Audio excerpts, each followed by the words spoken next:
Before they could lead fleets, they had to survive the dark. And to survive the dark, they had to conquer Aethelgard Prime, a planet erased from the star maps, where the trees bleed metal, where the ground breathes like a beast, where every living thing is built to hunt anything that dares to survive. 20 elite cadets, 20 species engineered for survival, dropped alone into the deadliest biosphere the galaxy has ever hidden. No weapons, no help, no second chances. The mission? Survive the night. As the screams fade, as the strong fall, one figure moves in silence. No enhancements. No glory, just instinct, forged into will. He did not come to take the test. He came to break it. His name is Kael, and this is the unforgiving trial of Aethelgard Prime, a story of primal fire, forged steel, and why you should never underestimate a human. The drop pods hissed, embedding themselves into the damp, dense soil of Aethelgard Prime. Steam curled from their release valves, vanishing into the oppressive canopy overhead. From the Academy's orbiting vessel, 20 elite cadets had been ejected into separate sectors of the forest. Each was selected from a different species known for survival excellence. For many, this was supposed to be a crowning moment, the final test before graduation from the Galactic Cadet Academy, a milestone separating officers from foot soldiers, legends from mediocrity. But none of them had expected Aethelgard Prime to feel so alive and so utterly alien. The trees loomed high, their trunks like twisted bone, and their vast, dark green, almost black leaves absorbing the scant light. Each massive trunk seemed to stretch and subtly shift, their ossified bark shimmering with a dull metallic sheen. The air was thick with the scent of sulfur, decay, and a bitter metallic tang, making Kael's lungs burn with each breath. Even the ground beneath his boots gave slightly, a deep, spongy layer of volcanic ash and decomposing organic matter. Kael stepped out of his pod quietly, without a word, without activating the small emergency beacon. He knew better. In an exam like this, signals meant failure. Above him, dull flashes marked other drop pods descending through the foliage, some crashing awkwardly, others guided by sleek repulsor stabilizers. He knew most of his classmates had brought advanced biological enhancements or specialized tools. Kael had brought only his body, his mind, and what Earth's ancient forests had taught him. It was not arrogance, it was instinct honed into art. He turned and crouched, touching the surface beneath him. It was a thick, matted layer of decaying plant matter and strange, sinewy root systems. Already he felt the pull of microflora trying to read his chemical composition. He stood, brushing the damp dirt from his palms, and began to move. His first priority, locate raw materials for his forge. Not far from him, in a neighboring quadrant, a cadet named Solara, from the Echo Weaver species, vocalized through high-frequency sonic bursts, using echolocation to scan the terrain. Her kind was famous for navigating complex subterranean labyrinths. But on Aethelgard Prime, her sonic clicks were swallowed by the dense, sound-absorbing layers of ossified leaves and the deep, spongy ground. Her delicate sensory tendrils, meant to interpret subtle echoes, merely quivered with the constant, low-frequency vibrations from the forest's bone-like tree cores. Frustrated, she clicked louder. The forest responded with an oppressive silence that only amplified her disorientation. Solara blinked, then froze as something rustled behind her, something large. Kael, still walking, noted the distant sound but didn't alter his pace. He had observed the test rules: no technology, no external assistance, no communication, and no escape for the next 24 hours. The goal was simple: survive in an unpredictable environment and construct a shelter to withstand the ecosystem's nocturnal shift. But the instructors had been deliberately vague about what that truly meant. Kael paused at a clearing ringed by uneven, jagged rocks and half-fallen ossified trees. He could tell by the scattered gouge marks that others had passed through this spot before, likely searching for higher ground or flatter terrain. Kael stayed. There was something about this place that felt naturally sheltered. The air here felt slightly less oppressive, and the deep groans that resonated through the forest seemed to dampen as they approached this pocket. He dropped his small survival belt to the ground and began to scout the exposed rock faces for viable ore. Meanwhile, deeper in the same forest zone, a slime-fleshed cadet named Rayos, with skin like damp, gray rubber, struggled to adapt his fluid-based thinking to the harsh terrestrial chaos. He had immediately attempted to construct a shelter by pulling down broad, dark green leaves and fusing them with a potent organic gel from his palms. But the chitinous leaves refused to bond, and the sap from the ossified trees burned his skin. He shouted in his native dialect and slapped at the large, scuttling insects that swarmed him. The insects, covered in abrasive scales, merely clung tighter, their mandibles pinching. His cries echoed. Somewhere else, another cadet called out for him, but the forest quickly swallowed the voice whole. Kael found what he was looking for, a vein of reddish-black rock, almost certainly iron ore exposed by a recent tremor. He also noted patches of dark, volcanic glass, perfect for initial cutting tools. He took out his carbon knife, the only item in his belt allowed by test standards, and began chipping away at the ore, gathering a small pile of mineral-rich fragments. His goal wasn't just a shelter, it was a forging station. He spent the next hours meticulously preparing. First, he found a natural depression in the ground, protected by a cluster of thick, old-growth roots. This would be his makeshift furnace.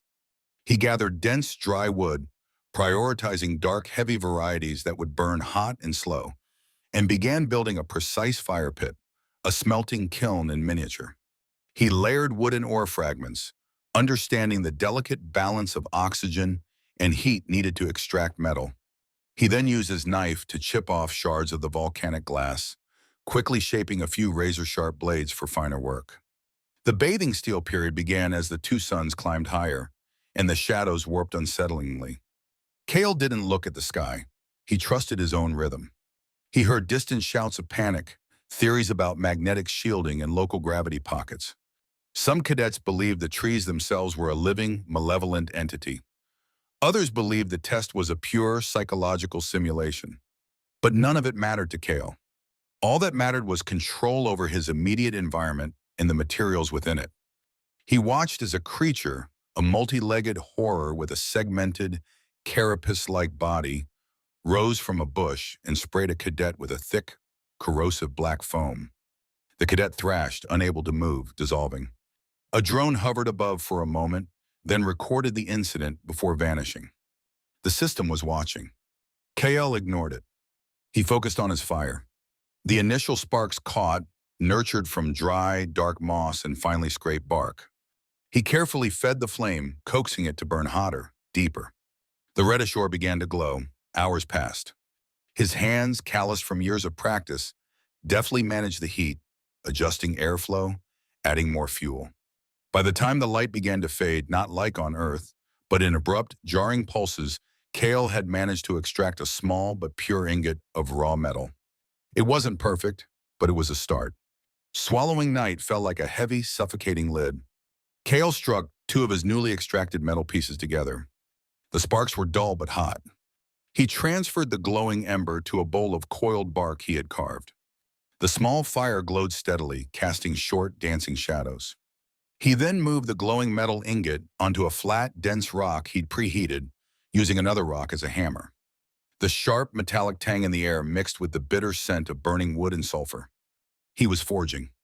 The rhythmic clang of metal against stone was a defiant, primal sound in the quiet menace of Aethelgard Prime. From the trees beyond, the sounds of movement increased. Kael could hear bone-like claws scraping across bark, wet, heavy pads pressing into the ash-ridden moss, long, segmented tails swishing through foliage. Nothing came close yet, but he sensed the interest. The creatures of Aethelgard Prime hunted by smell and vibration. Heat would attract them, sustained noise would excite them. Kael, however, was prepared. He had masked his scent with a thick, pungent mud he found near a decaying bone-like log. His forge, though small, was strategically placed, its heat contained as much as possible by piled rocks and thick, dark leaves. Another scream echoed, this one a short, choked gasp. A large cadet, Ignis from the ash giant species, had built a lean-to structure from broad, chitinous leaves and thick, thorny stems earlier. Now those stems had begun curling in the darkness, twisting into knots that constricted his shelter and pierced his thick hide. He had thought the thorns were inert. He was wrong. His cry was followed by silence, and then a long, dragging noise. Kael didn't look to the east. Another cadet activated his emergency beacon, a small red light pulsed in the darkness. rising slowly into the air as a retrieval drone descended. The drone scanned the area, extended its arms, and extracted the cadet without hesitation. One fail, one less voice in the darkness. Kael kept counting in his head, 18 remaining, perhaps less. Suddenly, from directly beneath his small clearing, a long series of rhythmic thuds echoed upward. Kael froze. Something large was circling his forge. He couldn't see it, but the ground under his feet vibrated with a deep, resonant hum. The creature didn't growl or make noise. It just moved with confident, heavy steps, brushing against the bone-like trunks. Then for several minutes, everything stopped. The forest held its breath. A minute passed, then 2, then 10. Kael didn't move. He didn't dare. He had chosen a spot with no visible trail, and his movements had been precise. He hoped it would be enough. The night deepened. The forest finally shifted again. Movement continued, but further away. The creature had moved on. Kael exhaled quietly, closing his eyes just for a moment, not to sleep, but to reset his thoughts. He needed energy for the coming hours. He reached for a small, spiral, dark green fruit he'd found earlier, the one that looked like a twisted avocado. He'd seen small, rodent-like creatures eat it without dying. He peeled it back, exposing the fibrous, pale green interior. It smelled faintly of minerals and damp earth. He took a bite. Bland, a little gritty, but nourishing. As he chewed, he continued to work on his metal ingot, hammering it into a rudimentary blade shape. From far above, the skeletal branches shifted, not from wind, but weight. Something was climbing, not near his clearing, but not far either. The rustling was deliberate, the pauses rhythmic. Kael turned his head slightly. In the far corner of his vision, he caught sight of the source. A cadet named Gruel, from the earth-render species, was scrambling, up a tree with his powerful clawed hands. He had underestimated the forest's shifting soil. Now he was trying to climb, desperate and loud. He had no shelter, no elevation plan, only pure, raw fear. He reached a high branch, pulled himself up, and began to whimper softly, unaware of how sound traveled in the upper canopy. Kael watched as two large, dark, winged figures, mere blurs in the dimness, began circling the trunk below him.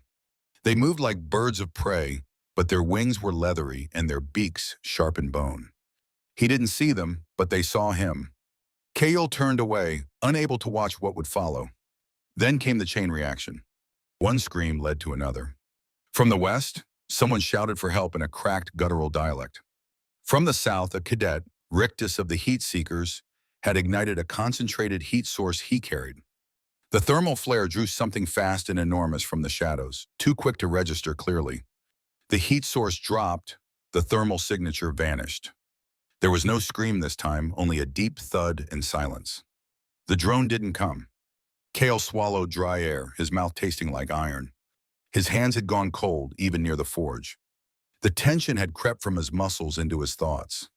He forced himself to breathe slower. Fear was not an option. He didn't need adrenaline, he needed clarity.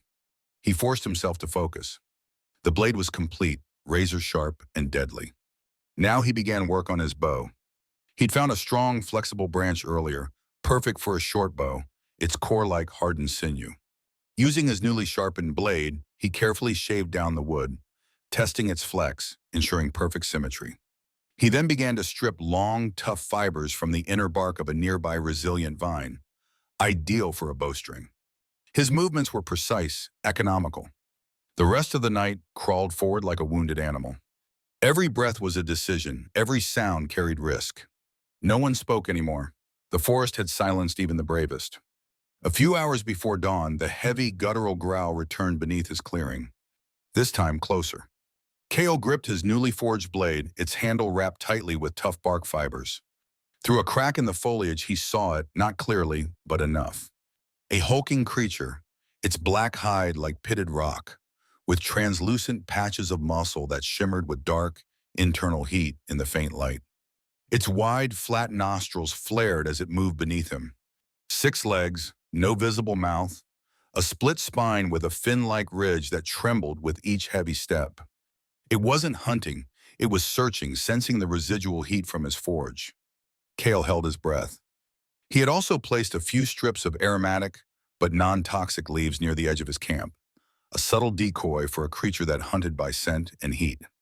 It turned away eventually, brushing past a nearby trunk. The tree groaned under its weight. A low rumble passed through the ground, through the bark, through Kael's bones, and then it left. Just like that. Kael exhaled, eyes wide, fingers still clenched in place. He had made it. The worst of the night had passed, but the dawn had not yet come, and he didn't trust Aethelgard Prime to allow a sunrise without another test. The sky didn't brighten gradually, it fractured. A pale gray fissure opened between the skeletal trees, not like a sunrise, but like something ancient and heavy had finally lifted its hand off the canopy. The stars disappeared one by one, some fading naturally, others blinking out like artificial lights being shut off. The humidity didn't dissipate, but the air changed its character, from the clenched silence of hunting hours to something open, expectant. Kael opened his eyes, not because he heard something, but because the pressure inside his chest finally released. He sat up slowly, peeling back the layered dark green leaves of his makeshift shelter and blinking into the dim light. His joints resisted his movement at first. Hours of stillness and focused work had hardened his muscles, and the cold had clung like a parasite. He stretched his neck, rolled his shoulders, and pressed his palms together until his knuckles cracked. His forge remained intact, a testament to his careful construction. His blade gleamed dully in the pre-dawn light, and his bow felt solid in his hand. He crawled to the edge of his camp and peered down.